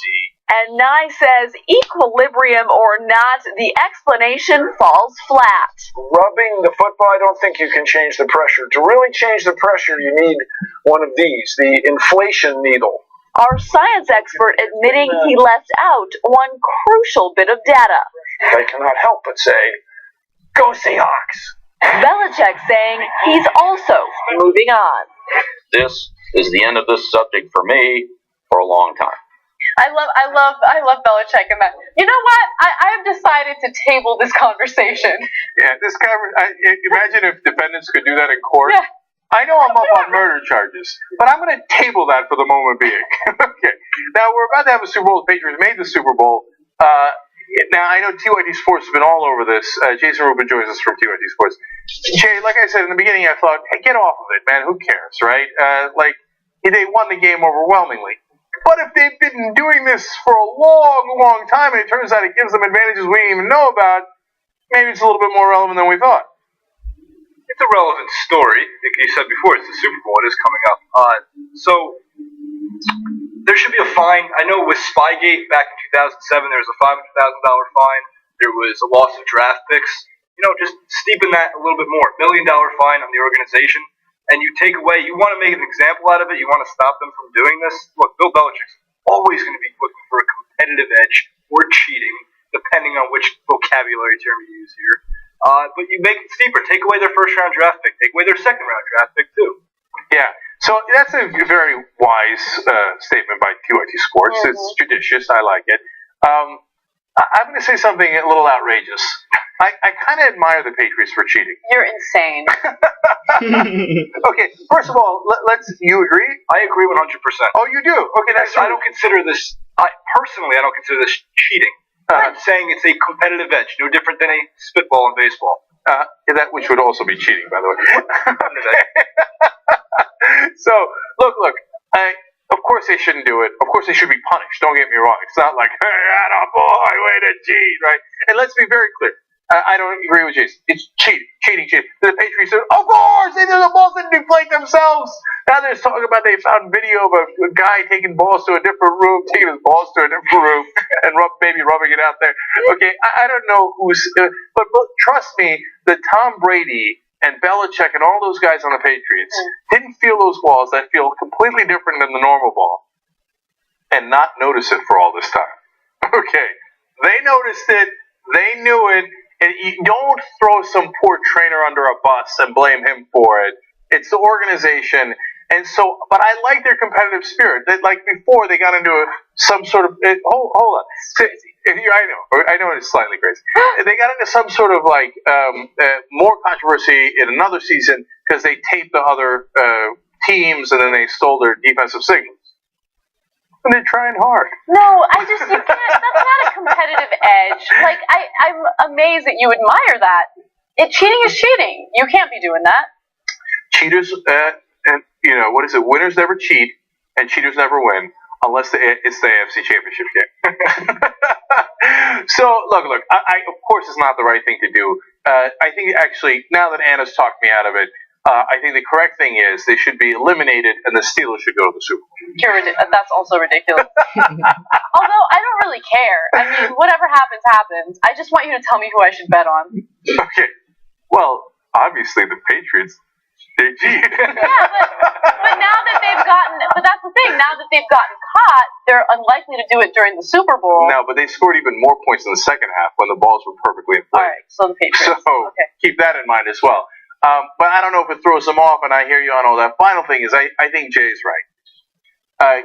You should take away draft picks. You should take a good amount of draft picks away so that nobody thinks about doing it again, because that really does hurt the team. But obviously, at this point, they're in the Super Bowl. You can't. What are you going to do? Not let them play? And that's the thing, and why Belichick has been doing it all these years, all the different things that he's been doing, right? Because he knows, in the end, you win the Super Bowl, nobody's going to take that away from you. Yeah. It's not like college football where they come back and say, oh, recruiting violation, you're no longer the champion back in 2007. You win the Super Bowl, you win the Super Bowl. End of the conversation. Everything else gets tabled. All right. That's all. We're out of time. Thank you, Jason. Everybody check out youtube.com/TYT Sports. Yes, I will likely be betting on the Patriots. Okay, now that you have that to look forward to and root against. All right, we'll see the members of the postgame. Bye-bye. Bye-bye.